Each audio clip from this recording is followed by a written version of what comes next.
Welcome. Namaste. Glad you're here. Glad I'm here, especially since I love New Mexico, which is a great state to live in. Before we begin, naturally, I'll do a commercial.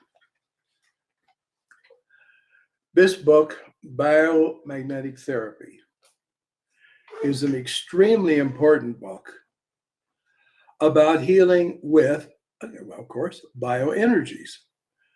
Now, I have an article posted on our website about vibrational medicine, which is very, very appropriate for yogis because we're working with vibration. Truth is, everything in the universe is vibration. But we work with it specifically, and especially, of course, we work with sound. And therefore, it suits our constitution. A yogi is sensitive. A normal prescription for medicine can be too strong for the yogi. I don't mean it would endanger your life, but I certainly observed this even many years ago that, excuse me, that it was harsh for me. And I understood why, because we're working on refinement of ourselves. The yogi's nervous system becomes refined. He doesn't become unstable. There are the people that they like to pretend that they're just so highly developed that, oh, I couldn't walk into the room. The vibrations were like a whirlwind. It was so negative. And this happens with fake yoga, though. People become abnormally sensitive. And I remember yogis when I was in my first yoga cult, that they would brag about, I can't go into a bank anymore because there's such a greed vibration there. Well, God is able to go into it. And if you're supposedly cultivating the part of you that's God, why can't you? So this kind of spiritual, elitist, vibrational snobbery is just that. But anyhow, I really suggest you read the article if you haven't. And this book on biomagnetic therapy is very valuable. I was incredibly fortunate to meet a very, very remarkable, spiritually remarkable woman named Ina Bryant. She lived in Phoenix, Arizona. And Ina was truly a miraculous person. In fact, we even brought her. And she stayed in our ashram and she gave classes in the therapies she knew. And some which she had formulated herself. She had met also a very unusual man, again, spiritually unusual. I think healing goes with this, genuine healing, spiritual advancement. His name was Lloyd Crosby. He was a very remarkable man. And he was first and foremost a spiritual and by the way, a religious person. How are you going to be spiritual if you have no religion? Doesn't mean you've got to have the religion that's surrounding you. So anyway, that's my little rant for the day.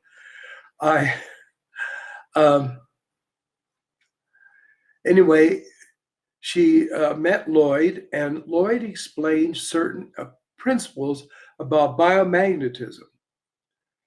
And then I went back home. She pondered a lot on it, and she came up with this system of bioenergetic healing. She was kind of a rishi of healing.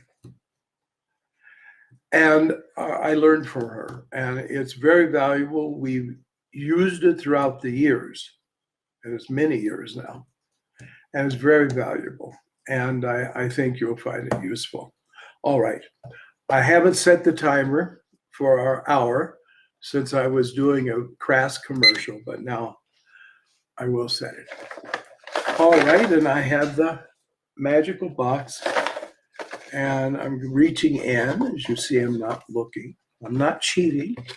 By the way, those of you who are new to the satsang, I have your questions on slips of paper, and I put them in the magic Kleenex box, and I draw them out. And it's all a matter of, we can say chance, I would, but others might say divine intervention as to whether this time I pick out your question, but I may in the future. All right. Is God omnipresent? Yes, because God is everything that exists. There is nowhere that God isn't there, because everything is a manifestation of God. It really, as you see, we talk about creation. Well, we talk about creative writers. Well, do they make some objective model or reality? Of course not. It's only in their mind. This is all a thought in God's mind. And since we are one with God, we are essentially conscious, intelligent creatures. Therefore, we perceive the world and we want to understand the world. This is part of being made in the divine image. So anyway, yes, because God is everything, God is omnipresent. And the person who draws closer and closer to the revelation of their own inner spirit, which is absolutely one with the infinite, that person also begins to understand and begins to see into things, not just see them on the surface, and understand them, and come up with wisdom that they didn't get from a book. It just arose in their mind. And this is important for us to realize. You see, ultimately, the yogi is Swayam Prakash, self-illumined, and you're self-taught. When you do sadhana, the sadhana itself should be teaching you and revealing to you what you didn't know before. This is just the way it works. And if it doesn't happen that way, something is definitely missing along the way. And don't let yourself be bullied by what I would call yoga cultists into thinking that the problem lies with you. It may lie with the practice. Most practices are fundamentally without any lasting value. Okay, what's the difference between the soul and the third eye? Well, what we call the third eye, Ajna chakra, it is part of our subtle energy bodies. And if by soul we mean the kind of inner mechanism through which we function on the highest level, the third eye is a faculty of the soul. Soul and spirit are not the same. Soul is, as I say, the vibrational level of us. It's causal and astral energies, and is our inner mechanism, which is called the antakarana, which just means inside mechanism, inside device. A very appropriate word then. And it is that. The subtle part of us is what we mean by soul.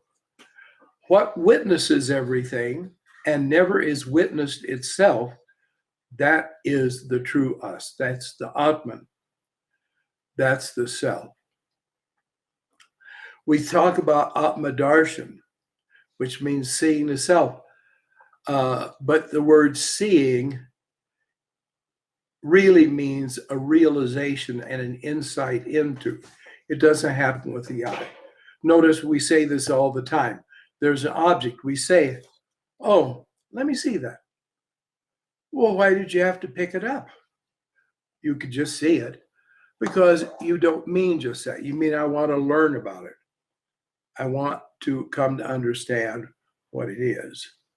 So This is us. Intelligence, of course, is the highest part of this. Oh my. Okay. Yes, indeed. There is a lot of public sharing about, and in quotes it says, the Kriya. Yes. Also, we have the original Kriya Yoga. Somewhere posted on the website, I don't know, I wrote something and I said, stay away from the original Kriya Yoga jungle because you'll never get out of it once you're in it, because it is truly a Looney Tunes situation. All right, there is a lot of public sharing about the Kriya Yogananda's lineage. It is on TV shows, YouTubes, etc., and then, of course, a lot of cheaply printed books. It was my understanding that this spiral breath and mantras were to be revered and held privately, a vow of sorts. Please discuss. Well, you see, there's mysticism and there's mystification. And there are people who like to mystify you, and then you think they must know something.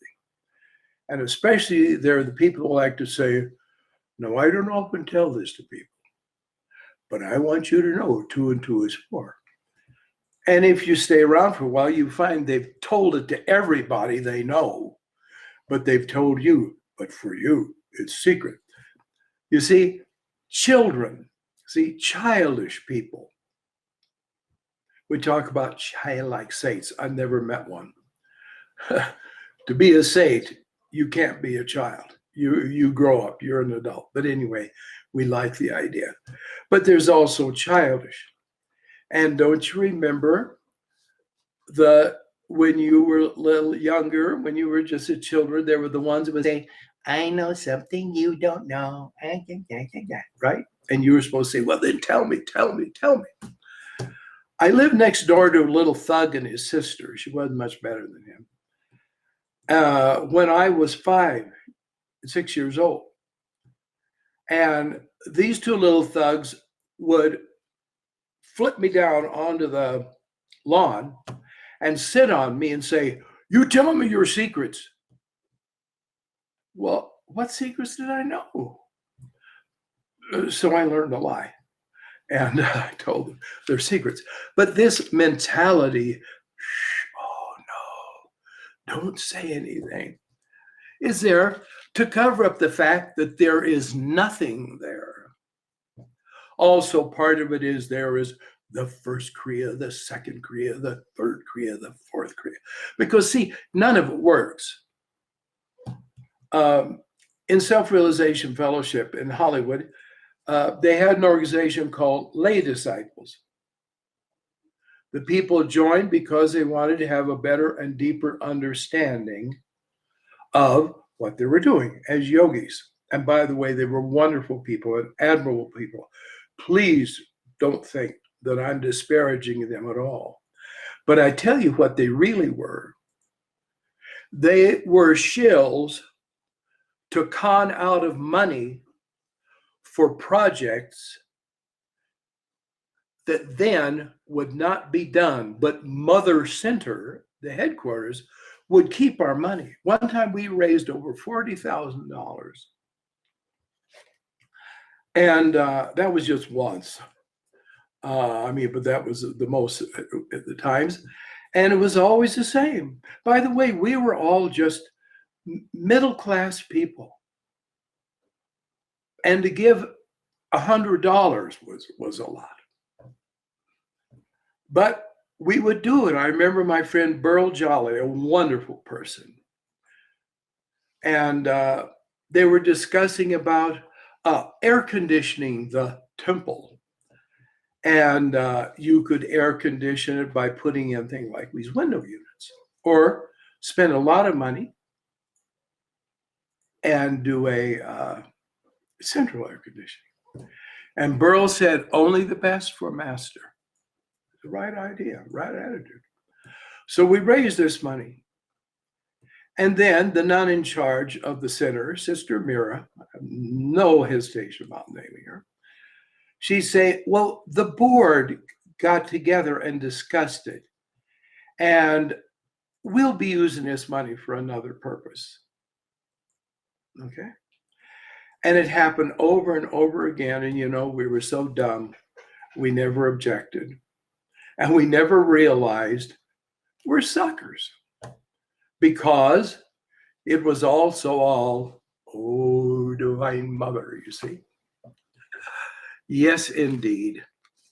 Therefore, first of all, this nonsense called, you see, Kriya Yoga means purification. And Hatha Yoga is not yoga at all. It is Hatha Kriya. And it's purification, you see, of the body. And it is purely a physical. Oh, yes, they have you do visualizations, and up goes the energy and down goes the energy, and you go bang, bang, bang, bang, bang at the different chakras and all this. But you're being taken for a ride. It is, I call it the animal Kriya, because that's just basically what it is.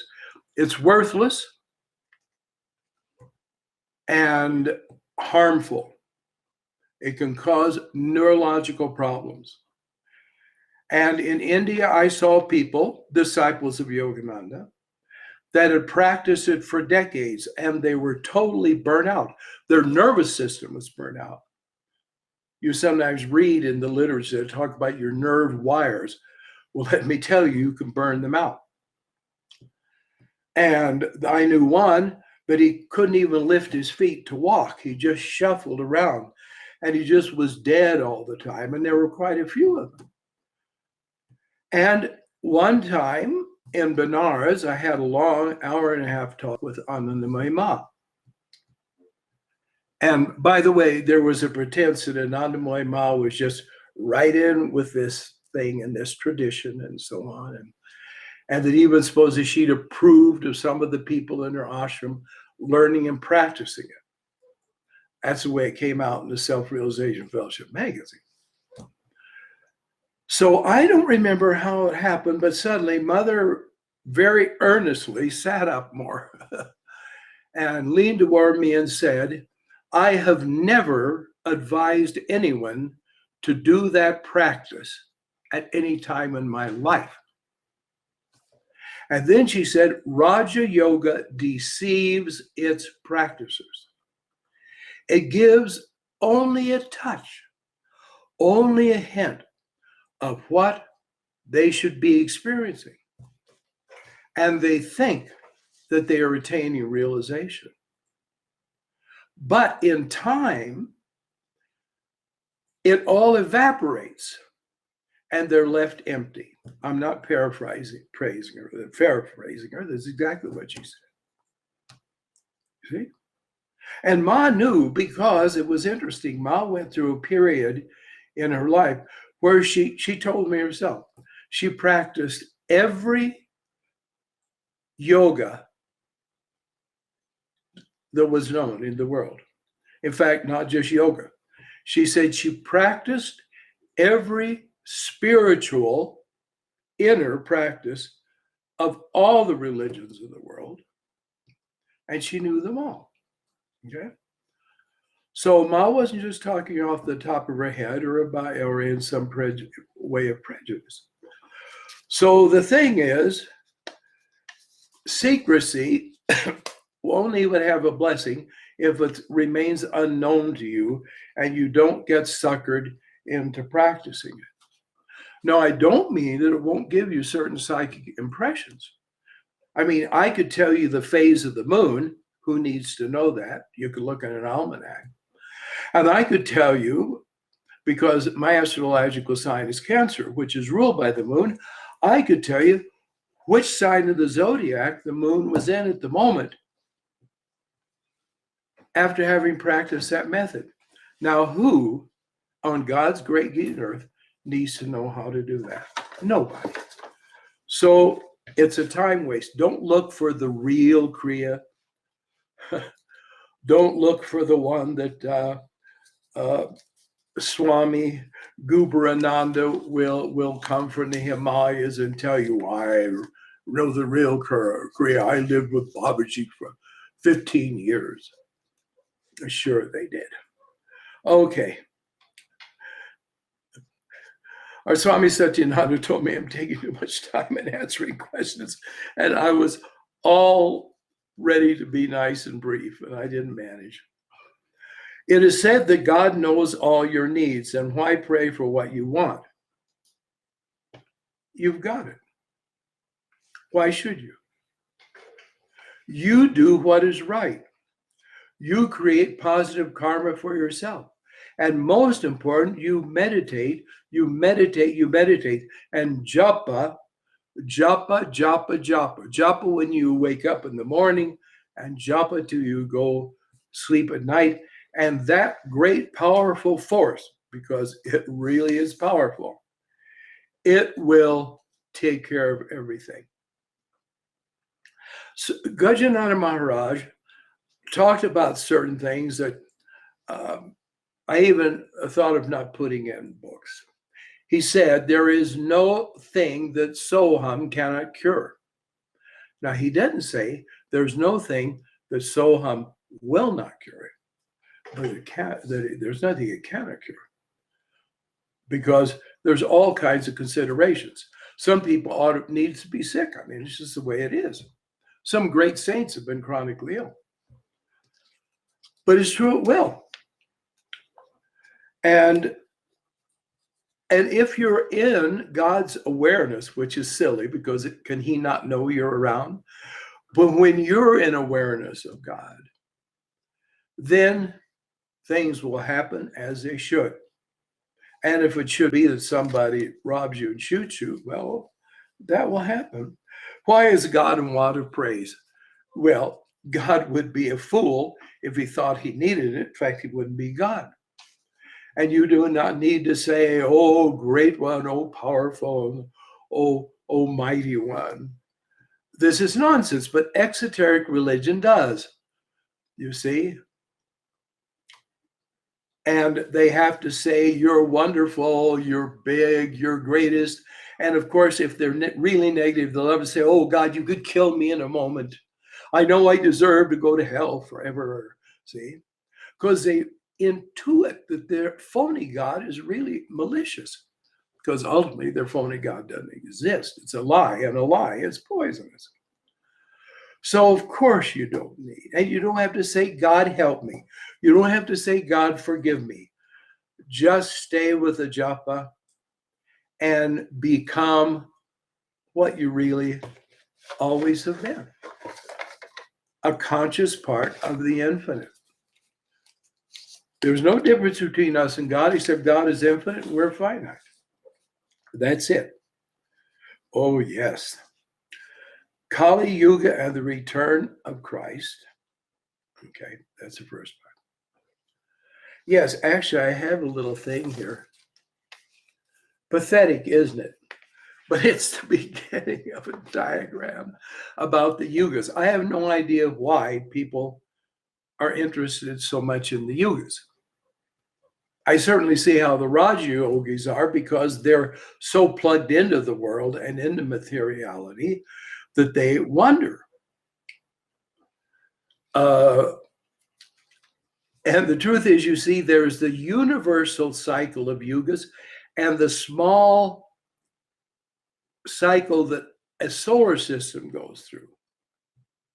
And of course, people like to say, we're not in the Kali Yuga anymore.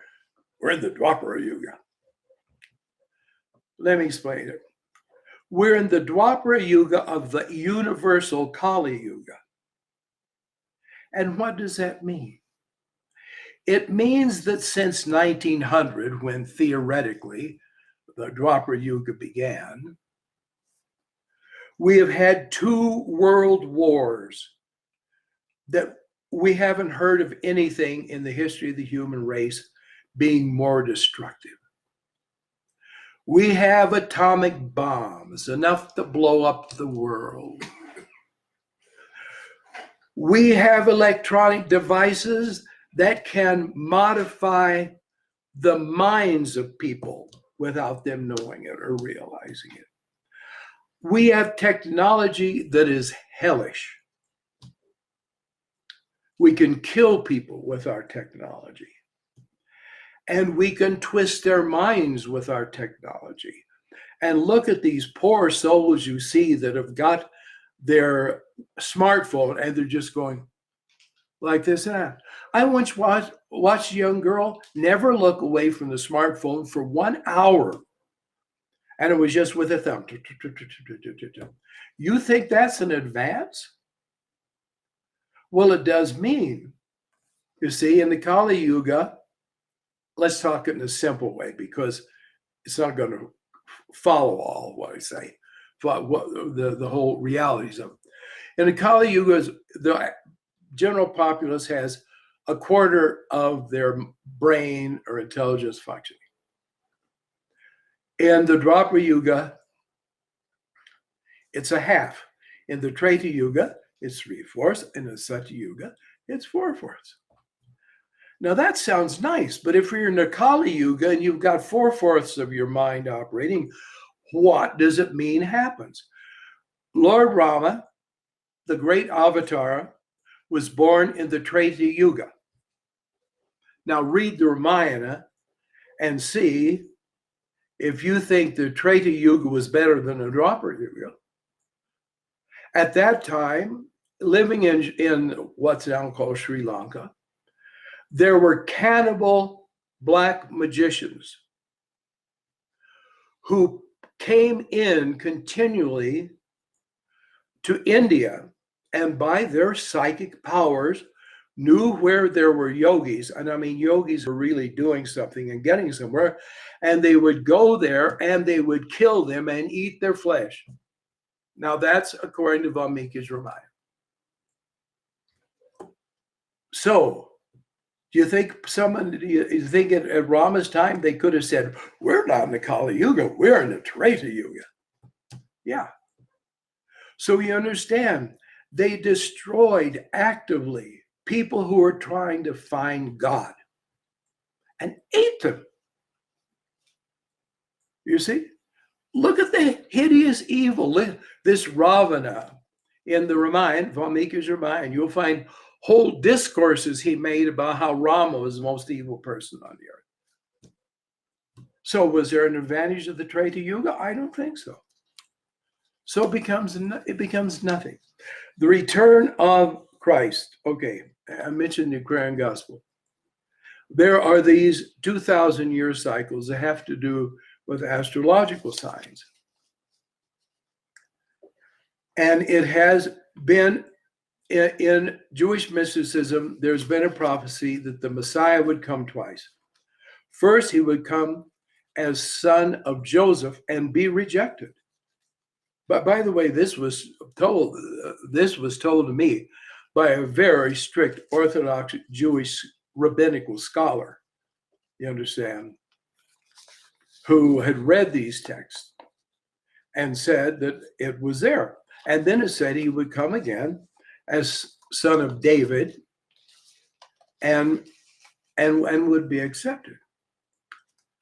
And so it would seem that having now passed from the Aquarian age, that this might be occurring soon. But you see, Meister Eckhart, a great illuminated Christian mystic, was almost taken in and murdered by the Inquisition of the Catholic Church. And in just the Spanish Inquisition, it's what's called the Roman Inquisition. They don't like to tell you that. So whenever you hear about their atrocities, they say that was the Spanish Inquisition that took place in Spain. Anyway, they wanted his head on a platter, and they tried a lot, but God protected him. But he one Christmas had said, today we celebrate the birth of Christ in Bethlehem. But if he is not born in me, what value does it have? Of course, the implication was no value. So you see, Jesus was a Christ, but there is the Christ, and that is the absolute being. No human being, no incarnation. And we must have that Christ appear in us because we are all Christ. Christian means other Christ or little Christ. That tells you how far Christianity has fallen from the teachings of Jesus. They were called that in mockery because unlike all the religions of the world at that time, at least in the Mediterranean world, said you groveled before God, you had to honor and praise God because God was a testy, omnipotent, lunatic dictator. But the Christians said, you can be Christ. Jesus was Christ. You can be a Christ. That is the true teaching of Christianity. That is Jesus' true teaching. And therefore they called him, oh, there goes the little Christ, you see. But that happens to be the real truth. The Aquarian Gospel is a very wonderful record. I believe it's accurate. I believe Levi Dowling was a genuine mystic. No one is perfect, not even the greatest prophet. And therefore, maybe he didn't get it right. I mean, he uses words like photograph and harpsichord. Well, Jesus certainly didn't have a camera, and he certainly never played on a harpsichord.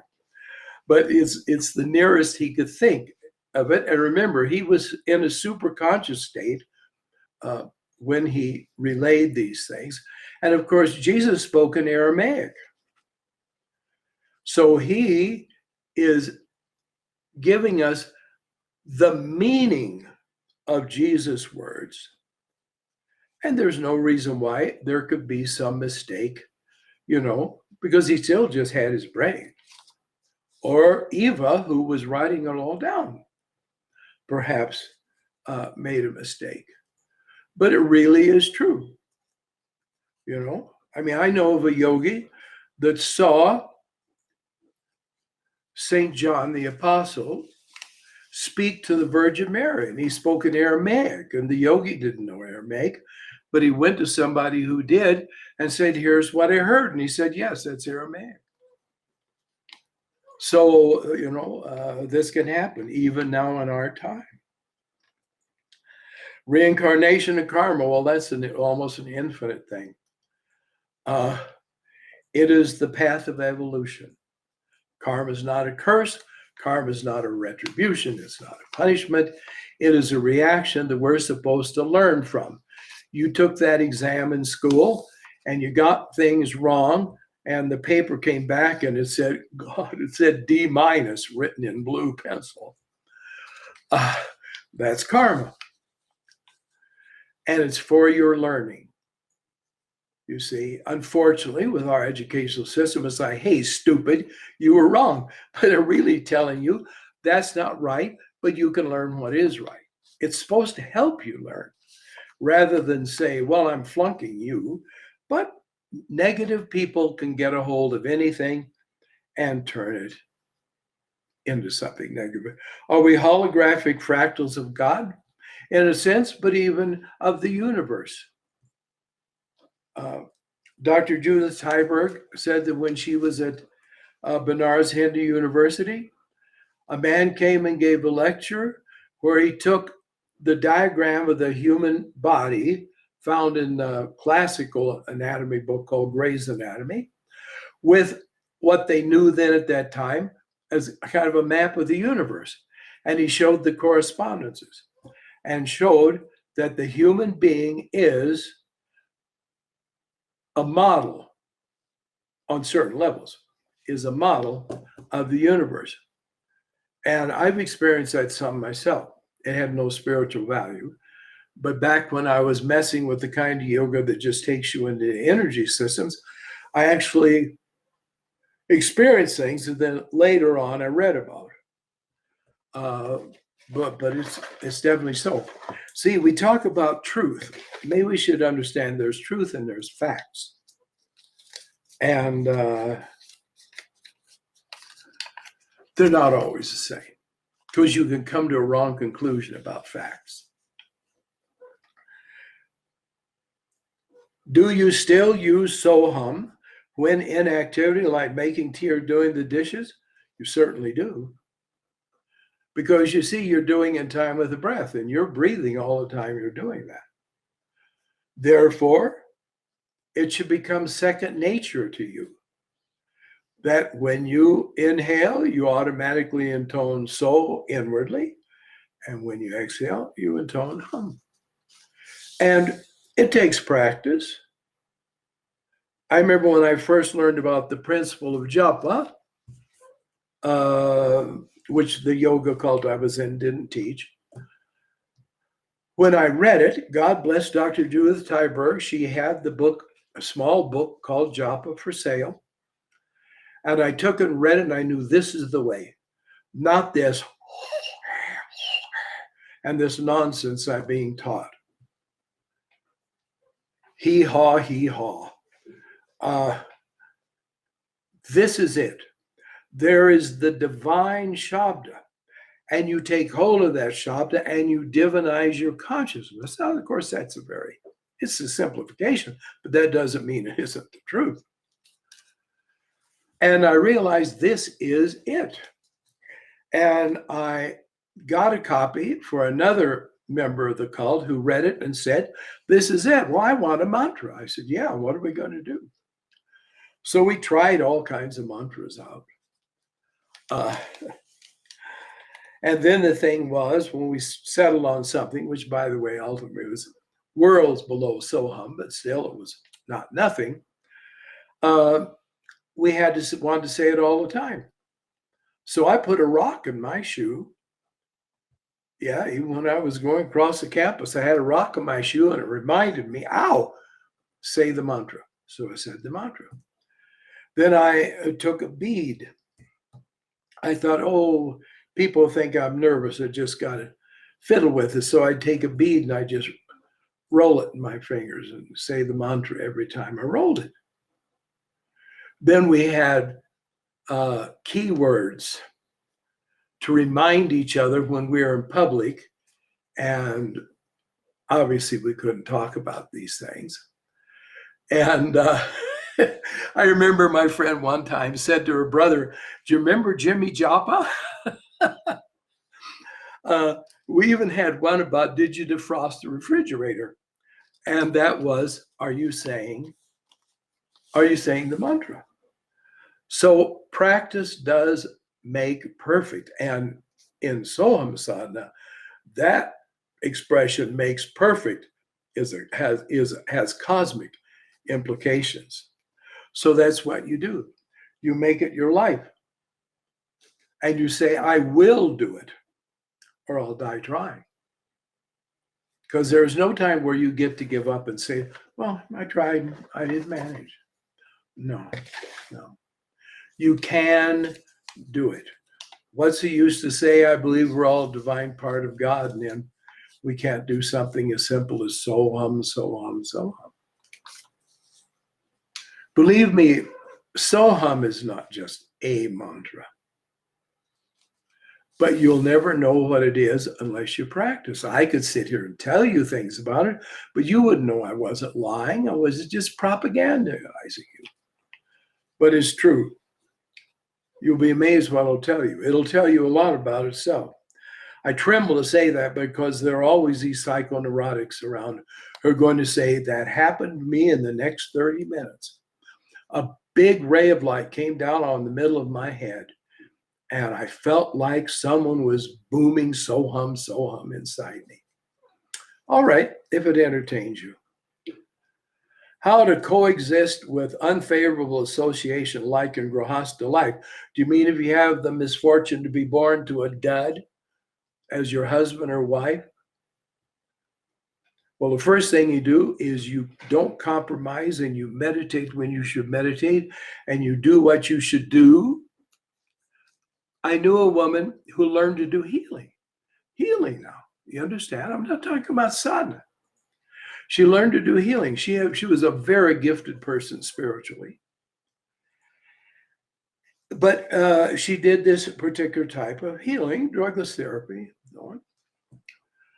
And so her husband went into a tizzy. And you want to know what he said to her? You don't have to believe me. This is so outrageously foolish. He said, "You're not sexy when you do that healing." If you're married to a man who wants you to be sexy all the time, well, you know something? We say to people continually, admit your mistakes. You made a mistake. So, first of all, you may need to get rid of them. There are poisonous people, and they will take you down with them, and they will destroy your life. And I'm not speaking by theory. When I was 5 years old, I had already figured it out that marriage was one of the most dangerous things that a human being could try. I really mean that.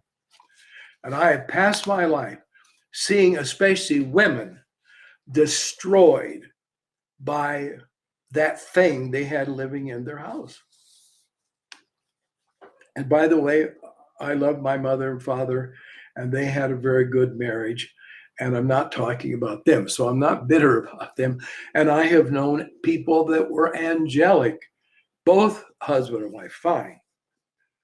But unfavorable association, you've got to decide. Company is greater than willpower. All right, Yogananda said that. Let's say it again. Company is greater than willpower. And what more intense company do you have than those that live in your house? Therefore, I tell you truly, I'm not a fake.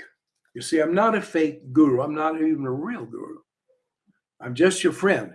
And as your friend who is 83 years old, I can tell you that you need to get rid of these people. There was Yogananda. One of his disciples was married to a total stinker. And he said to her, "You should leave this man. In fact, he's a dangerous man." Well, how could she? And on and on and on. One day, her husband actually picked up a metal kitchen chair, you know, the kind that are made, and they weren't aluminum in those days, those were steel tubes, to beat her with it. And all of a sudden, she got the idea. And she said to him, "Why, I see you for what you are. I never have before." He dropped the chair and ran out of the house. She never saw him again. She never heard from him again. So I'm telling you the truth. You know, I'm not here to cover up and so on. If you made a mistake, you made a mistake. And yes, and this is the people you work with, perhaps the company you work for that cheats people, lies to people, or sells them fool things that they don't need. That's robbing a person also.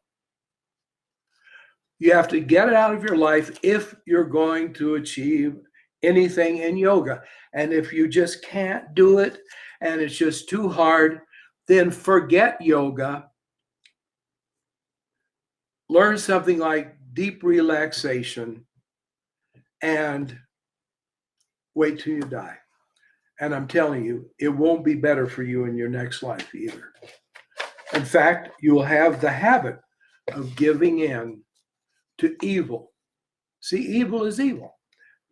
This is why I don't mean this with everybody always, but I remember I told one person who I felt it applied, I said to him, a young man, not married, but I said, you know something? There's two principles that sometimes, not always, you have to follow. Dump your family and get out of town. I did both. And believe me, I never regretted it. Now, I got along very well with my family and, was in contact with them to the end, but I still got out of town so that I would be out of the context, first of all, of the brain dead Middle West of America. And I went to California where there were yogis, or at least yogi people trying to be yogis. And that was absolute heaven. So if you're living in hell, get rid of the demons. All right? How unnice of me. How to come out of self-centered approach when the mind in a subtle way justifies it. Well, to tell you the truth, you obviously have the intelligence and insight to know that your mind is trying to fool you. So just don't let it do it. Now, unfortunately, it isn't like what I just said about being married to somebody or in a negative family. I can't tell you walk away from you can walk away from your mind in a sense that japa, meditation, japa, japa, japa, japa, tapa, and then your mind won't be able to kick you around. Yogananda said there are people whose minds can kick them around like frogs, meaning it's not a very strong impact, but they don't stand and be strong. So tapasya is the only thing there is. Sadhana is the only thing for a human being that there is. That's why of course, everybody wasn't a yogi. But about 5 or 6 days after I had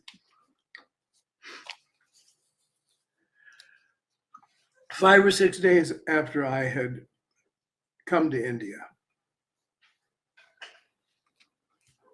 I sat and said to myself, boy, you are not a human being. You were not born among human beings. You have lived in a devil's culture or civilization. But now you are in the land of human beings, and you can at least learn how to act like a human being. And I watched everything. And I watched every detail of the life of the people I saw. That didn't mean everything was great wisdom. And I did what I saw them do in the hope I could become what they were become. Listen, I have walked down the street. I walked down the street in towns in India where, as I was going along, I would see a person, I would think, if I could only have their spiritual level. I don't mean everybody was that way. There were just plenty of people who were just asleep like anywhere else in the world. But believe me, I did it. I remember one time I saw a little old man walking down the street in Brindavan. I knew this is a supernatural person. Well, it was, I think, on a whole other trip. I was there and I was with 2 people. We were actually in the Holy Temple of Banki Bihari, and this little man walks in. And he sits down and he starts talking to my friends, and he starts talking about sadhana. Yes. What a wonderful place. What a wonderful place. I recommend go and see. Of course, again, they're foolish people and materialist people. They have organized crime. They have a beggar syndicate that mutilates children so that they'll be able to go out and look pathetic and make more money. You understand? Sri Ramakrishna said, where the light is brightest, the shadows are darkest. And oh, yes, there's a horrible underside. You know, after all, it's in this world. This is the lowest world there is. Someone once asked Yogananda, do you believe in hell? He smiled and said, where do you think you are? But real heaven is there. A real heaven is there to be found. All right. Quiescence, thinking, pondering, learning, reading versus sitting quietly. Book addiction versus you are the truth. Yes, well, we're in the habit of mind chatter. We're in the habit of letting it just sit there going blah, blah, blah, blah, blah, blah, blah. And by the way, hey, you ever think of buying a new car lately? You know, and you ignore it. You don't tell it to shut up, because then your whole life, instead of God's name, it'll be shut up, shut up, shut up. It's like, oh, go ahead. I'm not paying any attention to you. This is Literal. I remember when I was first trying to meditate, I'd sit there and be restless and think, oh, and I'd say to myself, and my mind would be saying to me, see, it's scary. You suddenly almost think the mind has a life of its own. Is it a person of its own? Is there really just a little demon like in the cartoon sitting on my shoulder, talking into my ear? Because I'd say, yeah, I'm going to quit meditating. And my mind would shut up. And then after about 5, 10 minutes, and I think, yes, right, I'm going to get up and leave. And it would shut up. I found that frightening, but I thought, well, then it's even more frightening to not deal with it directly. Let's go after it. So then it's important that you just replace what is worthless with what has infinite worth. And that's God consciousness. And yes, there are people, they got to read. Well, I don't blame them. This life is hell. It's a horrible place. It's an ugly place. We can live in a nice house and we have the nice car. We go to a really good doctor. We get the shots we need. We get the pills we need. But we also ride down the street in that car, and here comes some poor, broken, sick, old man or woman. Saw one just a day or two ago with a stick, just barely making it along.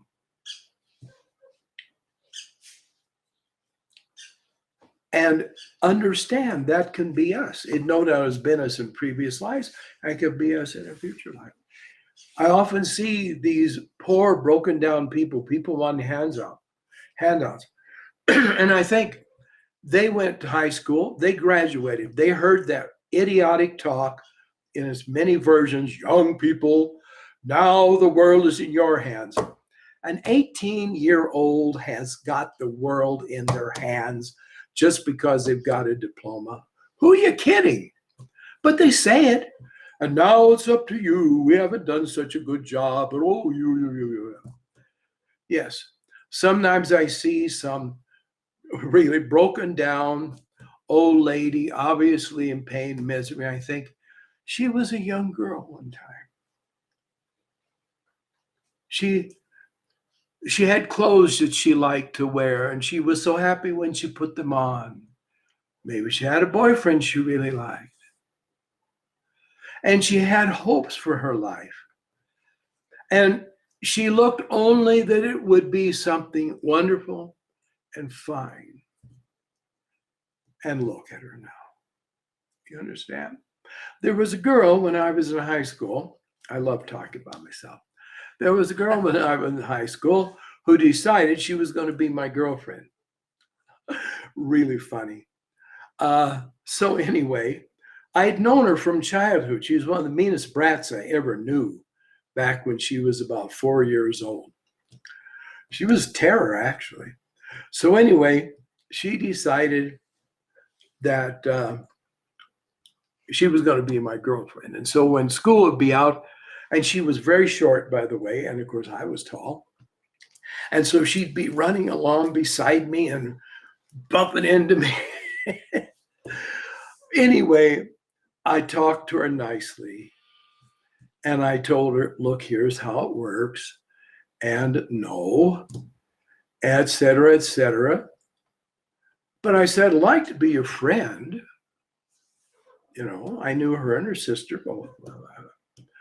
So, okay, she figured it was hopeless. You'd think she could have looked at me, but anyway, so she got another boyfriend. He was interesting.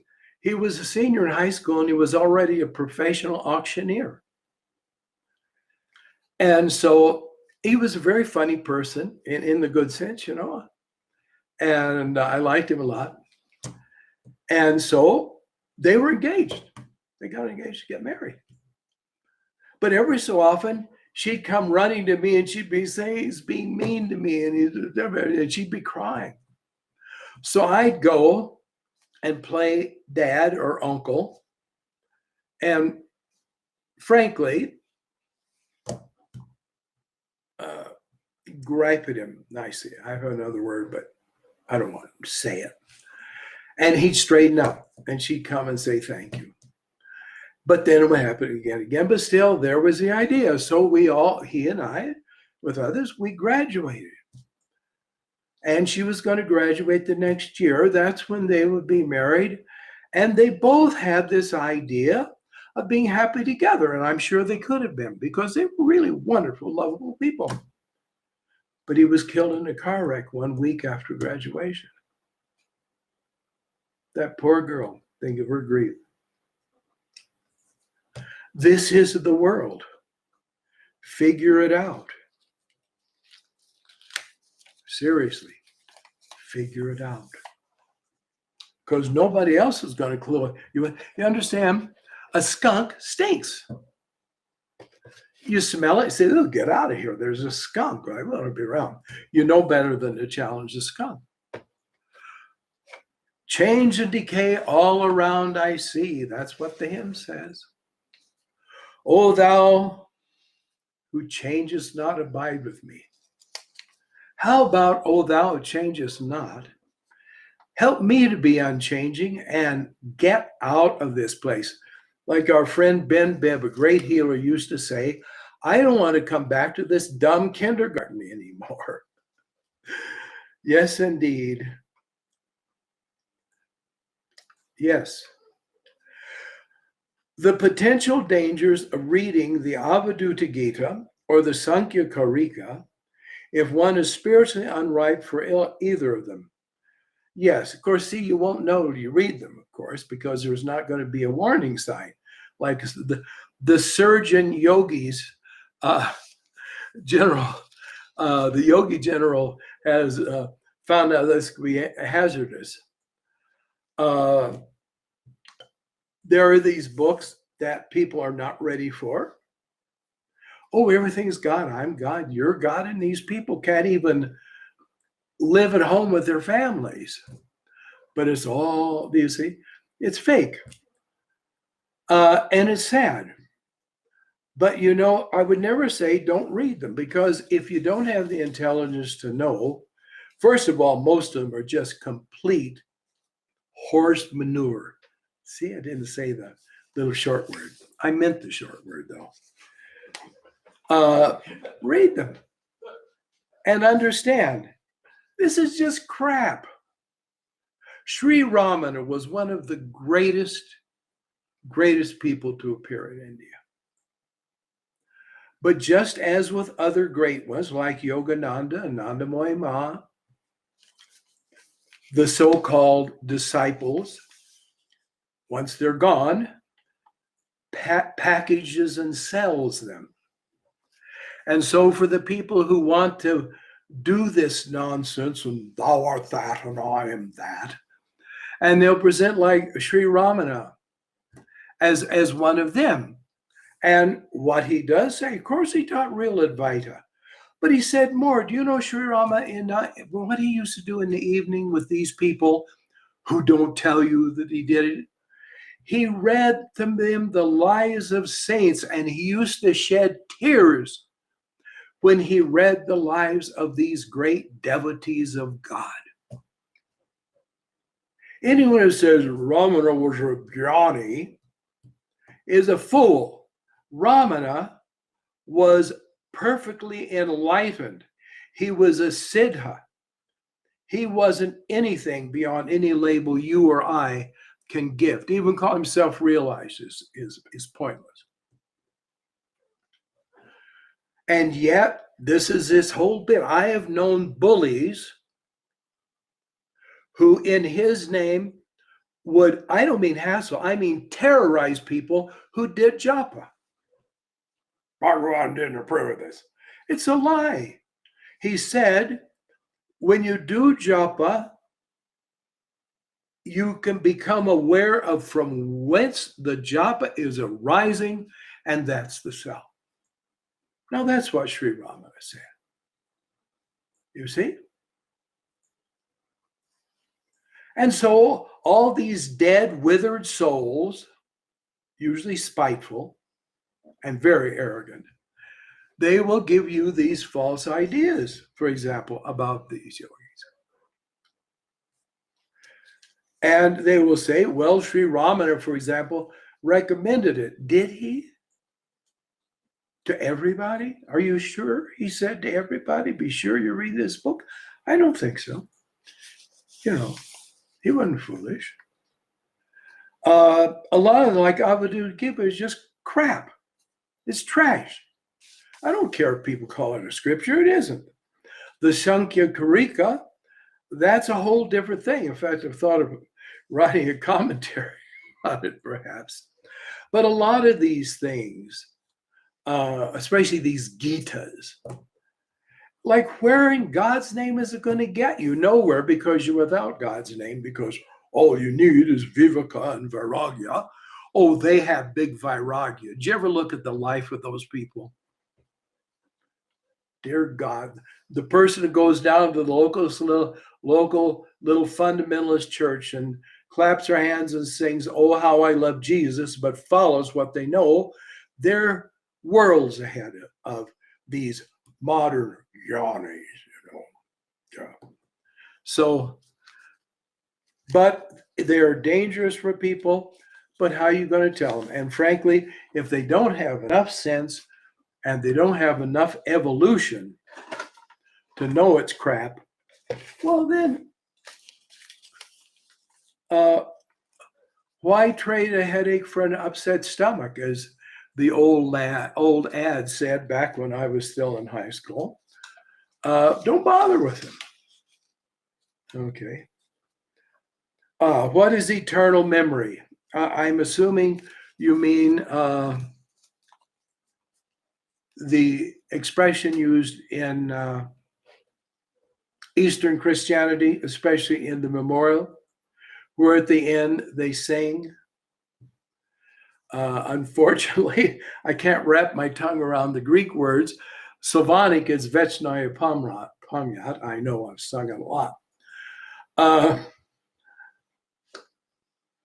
It means, it really means, may they be established in the eternal. Not may they go to heaven.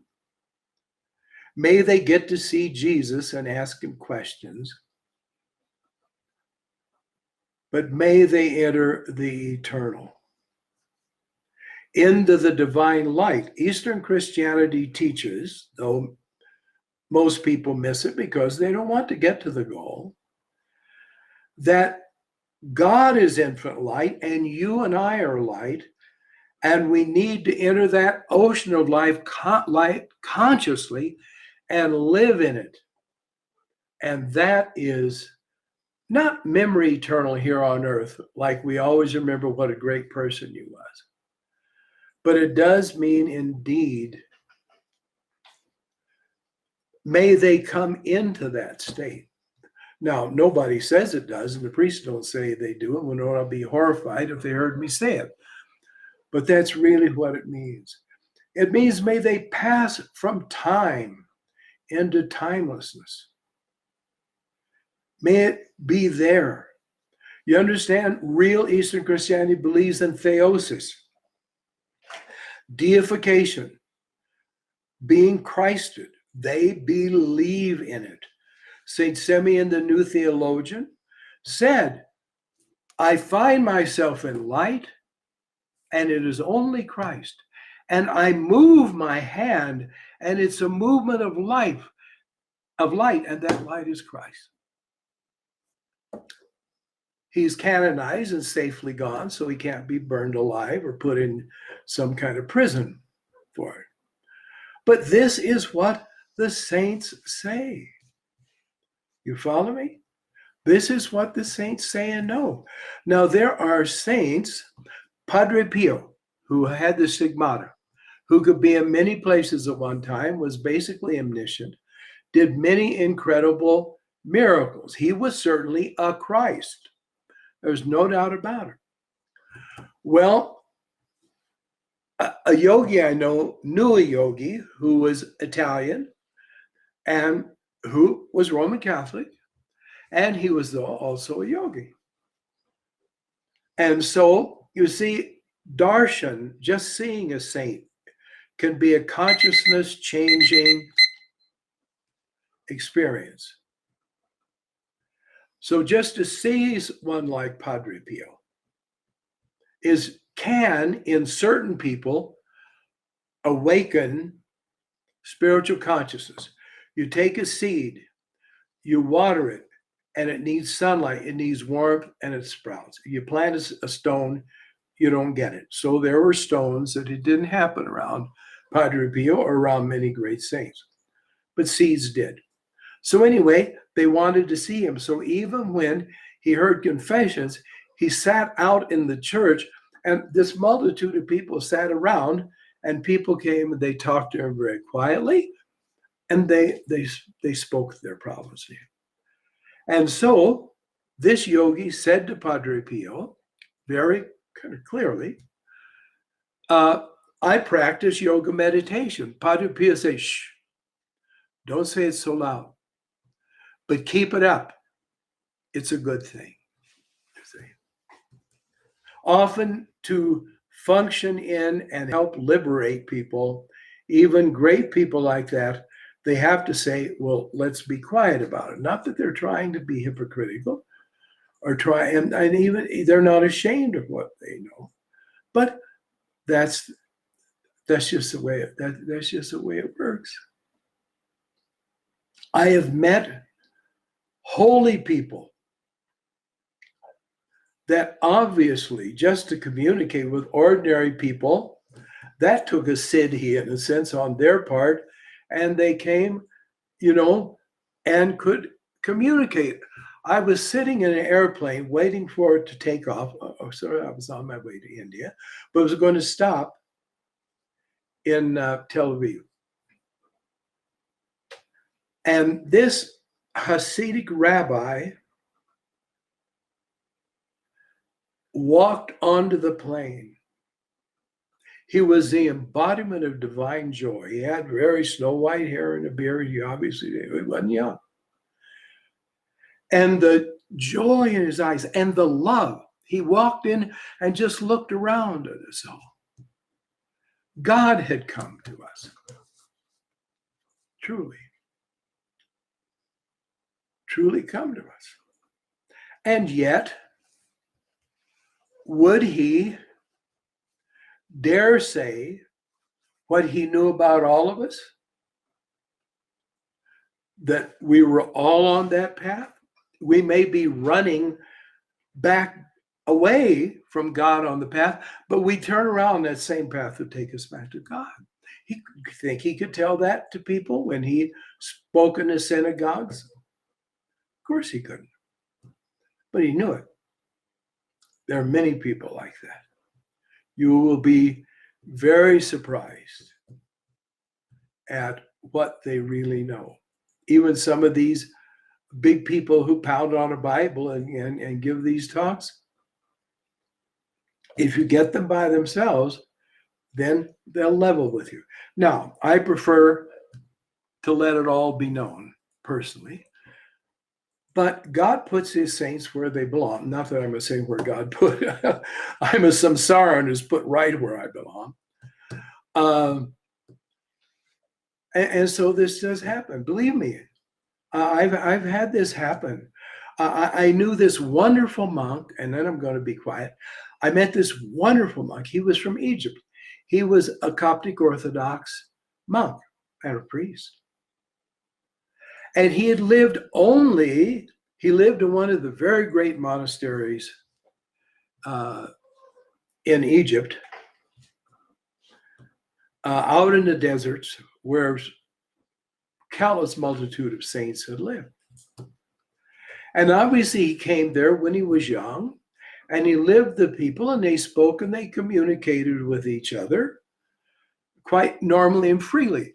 Frequently, we can have conversations here. I'll start laughing and say, do you realize if anybody heard this, they'd call up and say, cart him away to the loony bin. We couldn't let anybody hear we say these things. Well, anyway, that had been his environment. And then for some reason, with his karma, he got stuck in rural Germany at a small monastery of which he was the only member at the moment. And he celebrated the Holy Liturgy, of course, especially on Sundays and holy days. And people came from very far away, actually, because there was no other Coptic church to go to. And there wasn't a big crowd. I'd say there were 25 of us or so. And so they were kind to me. He was, of course, going to be speaking in Arabic. And so they had someone who knew English very fluently sit by me. And actually, there were a couple of a Japanese married couple that was there. And they found someone who could speak Japanese. And I remember they were sitting next to them. So as Father Matthew spoke, they relayed to us what he said. Okay, you know what he said? He said this was at the holy time of Pentecost, where the great Holy Spirit descended, the divine light, and opened the consciousness of the people. So he said, if you hope to be good and go to heaven, you're going to be disappointed. How many Christian churches are you going to hear that in? He said, you have only one goal, and that is the light of God. And one day you will merge in that light, and you will be one with that light. And that's the goal of the Christian. Well, I was lucky I got to hear it. I hope he was never persecuted for it. But that's the truth. You see, that's the truth. So, again, I've taken too long on things. I don't know what to do. I don't know how to show. I've got lots of questions. I apologize for the ones I haven't answered. They're here, and they're going to come up sometime. So that's all I can promise. So let me just leave you with this. It says in the Bible, you will know the truth, and the truth will set you free. It won't enable you to patiently endure your bonds. It won't have you look around at the prison and say, oh, this really is all God's place for me. Aren't I lucky? No. It'll set you free.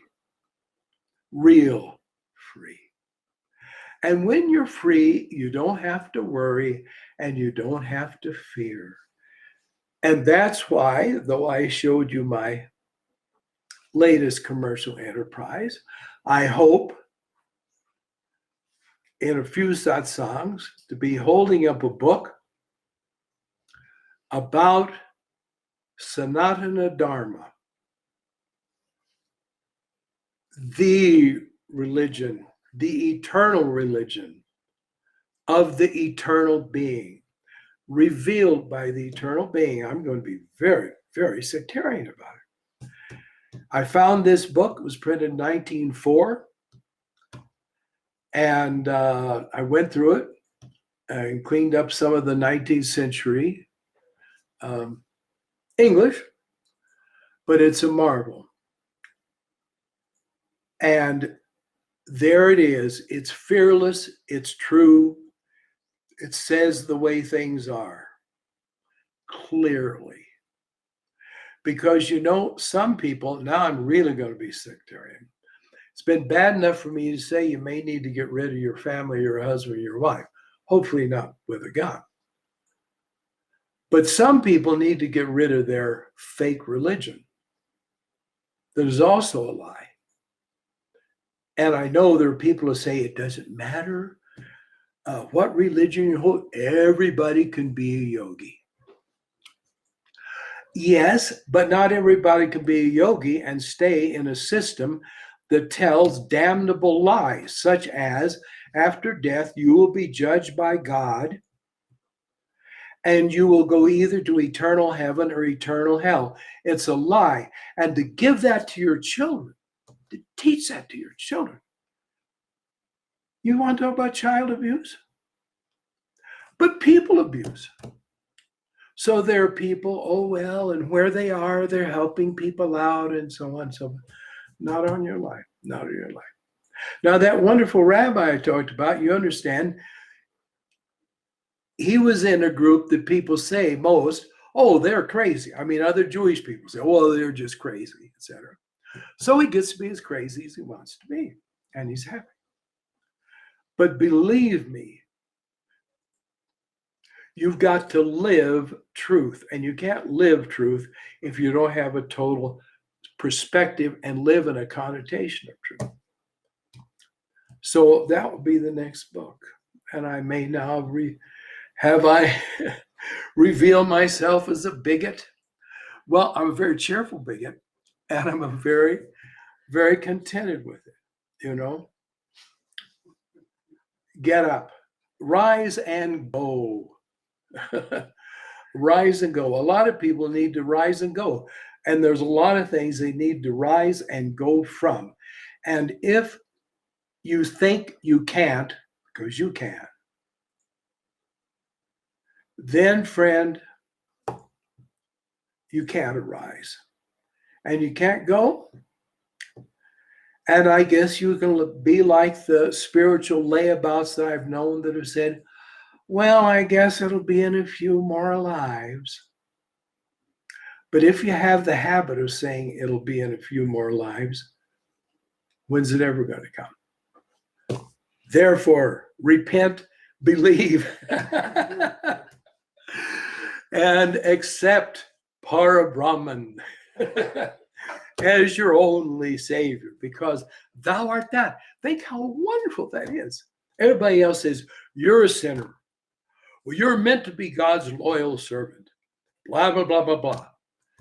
But you're told thou art that. Now, there are a lot of people in India making money by saying thou art that, but they just make slaves of the people who then grovel and say, oh, Guruji, without you, I would never know anything. Without you, I'll never attain enlightenment, and so on. I was looking at a book that had that nonsense in it just yesterday afternoon. Oh, yes, the Guru will come to you at death and liberate you. Well, why does he wait till I die? Why didn't he level with me and show me the truth right then? Answer, he can't. Because he's a phony. And that we have to realize. Therefore, thank you for your patience. Thank you, thank you. I won't be any nicer next time. And I've got an idea I'm not going to be any briefer next time. Because I love talking to people who want to hear it.